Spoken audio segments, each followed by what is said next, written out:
சபாஷ், படம் ஆரம்பிக்குது பாருங்க. அமெரிக்காங்க ராணுவத்துல ஒரு வீரன் இருக்கான். அவன் பேரு மைக். ஏர்போர்ட்ல ஒரு பொண்ணை விட்டுட்டு ஹெலிகாப்டர்ல அடுத்த மிஷனுக்கு போறான். அவனோட ஒரு துணை இருக்கான். அவன் பேரு டாமி. சரி, இவங்க 2 பேரும் பாலைவனத்துல ஒரு பெரிய பாறைக்குள்ள நம்ம எதிரியை எதிர்பார்த்து காத்திருக்காங்க. டாமி ஏதோ சொல்றான், ஆனா மைக் காதுல விழல. அப்போ பாருங்க, பாறைக்கு பின்னால இருந்து சில பேர் நடந்து வராங்க. அதே சமயம் சில கார்கள் வேகமா வராங்க. மைக் 70 வயசு ஆன ஒரு யுவன் தெரியுது. அவன்தான் ஆசிஃப். அவங்களை அடிச்சு தூக்கி போட போறாங்க. ஆனா அதிர்ச்சி, இது ஒரு கல்யாண கூட்டம்னு தெரிய வர்றது. அவங்க லட்சியம் அந்த பையனோட அப்பா. அப்புறம் என்ன ஆச்சுன்னா, அந்த ஜோடி அவங்க லட்சியத்தை தடுத்து நிறுத்துது.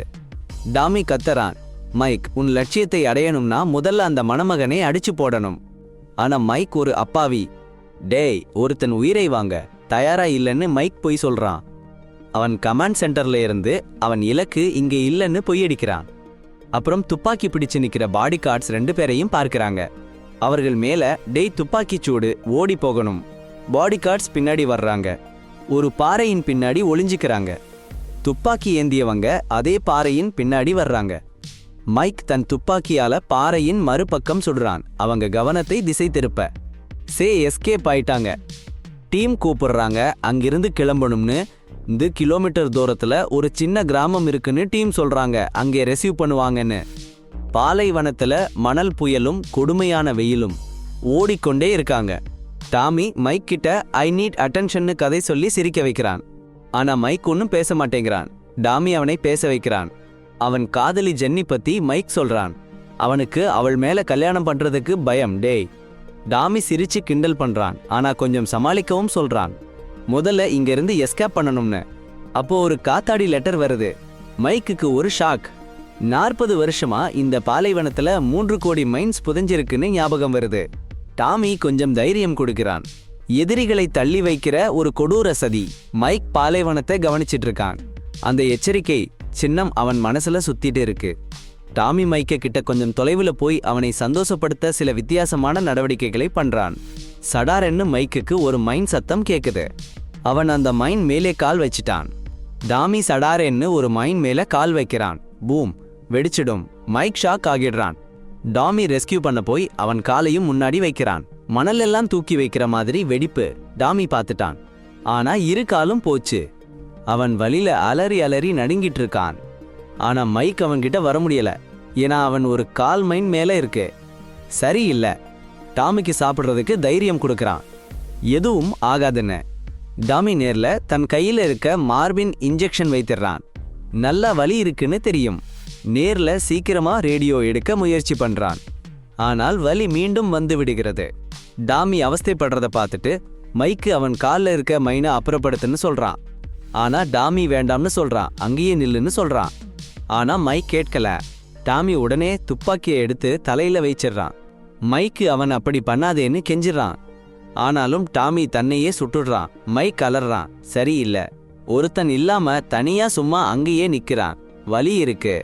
அவன் முழங்காலில உட்கார்றான். டாமி பக்கத்துல ரேடியோ இருக்குன்னு மைக் பார்க்கறான். அவன் ஷூ லேசை ஒரு கத்தியா மாத்தி அந்த ரேடியோவை அவன்கிட்ட இழுத்து எடுக்கிறான். பார்க்கிறான், ரேடியோ பேட்டரி தீர்ந்து போச்சு. அடப்பாவி, ரிசர்வ் பேட்டரி டாமி உடம்புல இருக்கு. மைக்குக்கு ஒரடியா சூரிய சக்தியில பேட்டரியை சார்ஜ் பண்றான், டபுள் ஸ்பீட்ல. அப்புறம் கேப்டனை கான்டாக்ட் பண்றான். உடனே இங்கிருந்து எங்கேயாவது காப்பாத்துங்கன்னு கெஞ்சிடறான். கேப்டன் சொல்றாரு, அடிக்கடி வர்ற சேந்து புயல்ல ஹெலிகாப்டர் வர முடியலன்னு. சரி, எல்லாம் சரியாயிடுச்சுன்னா 72 மணி நேரத்துல வர முயற்சி பண்றோம்னு சொல்றாரு. மைக்குக்கு கடுப்பு. ஆனா கேப்டன் சொல்றாரு, காலுக்கு கீழே ஒரு சின்ன குழி வெட்டி அதுல குதிச்சு பாருன்னு. ஒரே ஒரு உறுப்பு தான் போகும்னு சொல்றாரு. மைக்கு முடிவு பண்றான். டயரில் கவுண்டவுன் ஸ்டார்ட் பண்றான். ஒரு பயங்கர சேந்து புயல் வருது. அதை பார்த்துட்டு ஒரு அசரீரியான தைரியத்தோட நின்னு தாக்கு பிடிக்கிறான். புயல் போனாச்சு. டாமி உடம்பு அவன் பக்கத்துல வந்திருக்கு. சாரி, ஆனா அந்த கதை ரொம்ப நீளமா இருக்கு. சிறிய பகுதியா பிரிச்சு கொடுத்தா அதை தமிழ்ல யூடியூப் போல உற்சாகமா அதிகப்படுத்தி சொல்லித்தரேன். ஒரு முறை முயற்சி பண்ணி பாருங்க. ஒரு சின்ன பகுதி கொடுங்க. அதிகமா எக்ஸைட்மெண்ட் கூட சேர்த்து தரேன். சாரிங்க, வெளியே போகணும். மைக் அந்த பொண்ணை கிட்ட ரேடியோவை இங்கே கொண்டு வான்னு சொல்றாரு. ஆனா அந்த பொண்ணுக்கு புரியல. அப்புறம் மைக் பயங்கரமா கத்துறாரு. பொண்ணுக்கு பயமா இருக்கு. ஓடிடுச்சு. இரவு ஆயிடுச்சு. பாலைவனத்து மணல் குளிர்ஞ்சிடுச்சு. மைக் தீ வச்சு உடம்பு சூடு பண்றாரு. போனை எடுத்து காதலி படத்தை பார்க்கிறாரு. ஜென்னோட வீடியோ போடுறாரு. ஜென் சொல்றாங்க, நான் காத்துக்கிட்டு இருக்கேன்னு. மைக்கு சோர்வா இருக்கு. காதலிய பார்க்க முடியாதுன்னு பயமா இருக்கு. இரவு நேரம் தூக்கம் வருது. தீ அணைஞ்சு சாம்பலா ஆயிடுச்சு. காட்டு விலங்குகள் சூழ்ந்துடுச்சு. துப்பாக்கியால வெளுத்து அனுப்புறாரு. விலங்குகள் பயப்படல. டாமி உடம்பை கிழிச்சிட்டு போயிடுச்சு. ஒரு விலங்கு மைக்க மேல வருது. மைக் டார்ச் லைட் போட்டு அடிச்சு ஓட்டுறாரு. லெடியோ, ஒரு பூமியிலே வெடிச்சுது பாருங்க, டக்குன்னு. எல்லா ஜீவனும் ஓடிப்போச்சு. அடுத்த நாள் அந்த காட்டு மனுஷன் மைக்கேல் கிட்ட வந்து, டேய், நீ ரொம்ப ஜாலி. ஒரு கால நீ வெடிச்சு போற இடத்துல நிக்கிறேன்னு தெரிஞ்சும் பயந்தே இல்லையே. சூப்பரா இருக்குன்னு சொன்னான். அப்புறம் போடா, முன்னாடி போன்னு சொன்னான். ஆனா மைக்கேல், ஏண்டா நீ இப்படி வளைஞ்சு வளைஞ்சு நடக்கிறேன்னு கேட்டான். அந்த காட்டு மனுஷன், டேய், எங்க எல்லாம் வெடி இருக்குன்னு எங்களுக்கு தெரியும், அதான் வளைஞ்சு போறோம்னு சொன்னான். உன் ராடியோ கொண்டு வான்னு மைக்கேல் சொன்னான். அந்த காட்டு மனுஷன் சரின்னு சொல்லிட்டு ராடியோ எடுத்து கொடுத்தான். அப்புறம் திரும்பி போயிட்டான். மைக்கேல் கடிகாரம் பார்த்தான். இன்னும் 25 மணி நேரம் இருக்கு. டாமி உயிரோட வந்துட்டான். வேகமா சூரியன் மறைய ஆரம்பிச்சிச்சு. இரவு. மைக்கு அவன் வாழ்க்கையில பண்ணின எல்லா தப்புக்களையும் நினைச்சிட்டு, ஜென்னியையும் நினைச்சிட்டு ரொம்ப வருத்தப்படுறான். அவன் காதலியை விட்டுட்டு இந்த மிஷனுக்கு வந்தது தப்புன்னு அவனுக்கு புரியுது. அப்போ பாருங்க, எல்லா விலங்குகளும் அவனை சுத்தி வந்து சூழ்ந்துக்கிச்சு. அவங்க எல்லாரும் மைக்கை நோக்கி வர்றாங்க. மைக்குக்கு எந்த விலங்கு என்னன்னு கூட தெரியல. ஆனா அவன் துப்பாக்கியால அவங்க மேல சுட்டு போடுறான். ஆனா அந்த விலங்குகள் மைக்க பாயறாங்க.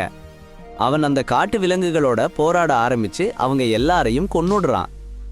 காலை மைக் பார்க்கிறான். எல்லா காட்டு விலங்குகளும் அவன் சுத்தி செத்து போயிருக்கு.